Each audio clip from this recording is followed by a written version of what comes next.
адамдарға қызмет ететін болады. Біз бағдарламамыздың аты адалдық алаңы ғой хабарымыз. Енді сыбайлас жемқорлыққа ауыссақ, бала тәрбиесінен өзіңіздің қазір үгіт насихат штабының мүшесісіз.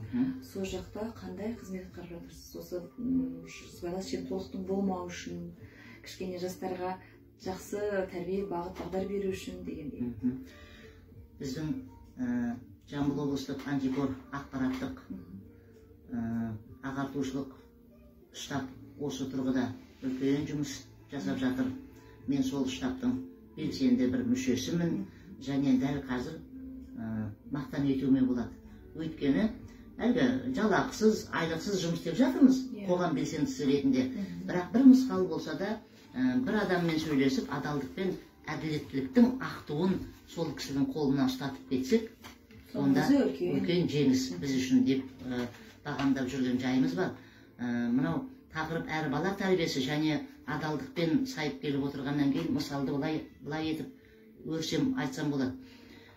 Жалпы мынау қыста Норвегияда әлем халықтарының, дүние жүзінің дейікші қоғам белсенділері осы сыбайлас жемқорлықпен күрес туралы бір форум өткізді.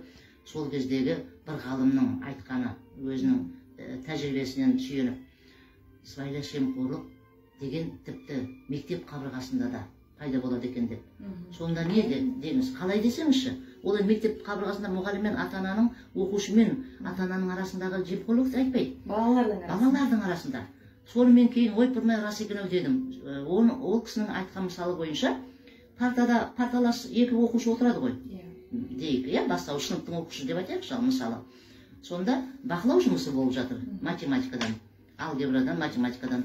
Сонда сіз екеуміз қатар отырып, мен анау нөмір екінші есептің қорытындысының нәтижесін жақсы шығара алмай отырып, сіздің дәптеріңізге, яғни көрші, оқушы құрбыласымның дәптеріне сығалап қарасам, осының өзі менің болашақта сыбайлас жемқорлыққа бейімділігімді көрсетеді екен. Көрдіңіз бе? Біреудің, біз баяғыда осы туралы әдеби шығармалар да болатын, біреудің көршілердің, ауылдастардың алма бағына ұрлыққа түседі қазақтың балалары.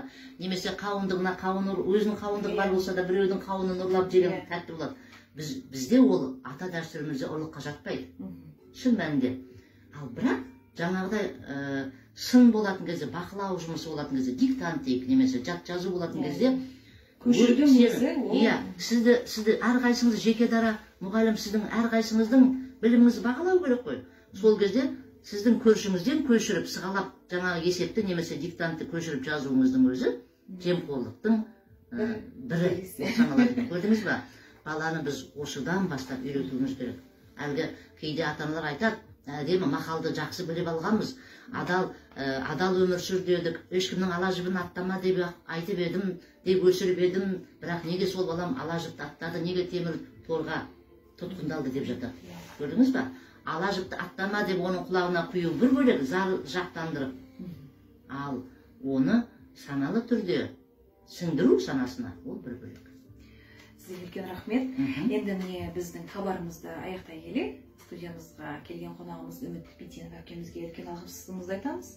Бүгінгі адалдық алаңы хабары өз мәресіне жетті. Хабар жүргізушісі мен Жібек Жұмаділлақызы. Келесі кездескенше күн жақсы.